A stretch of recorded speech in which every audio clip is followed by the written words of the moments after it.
આજે આપણે બનાવીશું બટેટાનો સંભારો. તો બટેટાનો સંભારો બનાવવા માટે આપણે બટેટા છે તેને ધોઈ લીધા છે, મરચાંને ધોઈ લીધા છે. હવે આપણે બટેટાને સાલું ઉતારીને સુધારી લઈશું. તો આપણે સંભારો સુધારી લીધો છે, આપણે વઘારી લઈશું. ગેસ ચાલુ કરી લીધો છે, તેલ મૂકી લીધું છે. હવે આપણે રાઈ ને હિંગ નાખી દઈશું.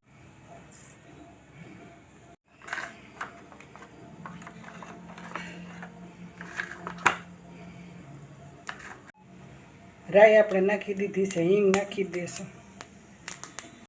તો આપણે બટેટા છે તેમાં આપણે હળદર નાખી દીધી છે, મીઠું પણ નાખી દઈશું. તો આ રીતે આપણે બટેટાને મરચાં છે તેને મિક્સ કરી આપણે આ રીતે ઢાંકીડું રાખીને માથે પાણી નાખીને આપણે સળવા દઈશું.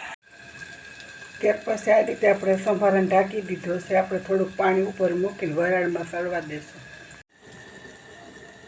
તો આપણે સીબા ઉપર જ પાણી નાખ્યું છે. તો આ રીતે આપણો વરાળમાં સંભારો સળી જશે.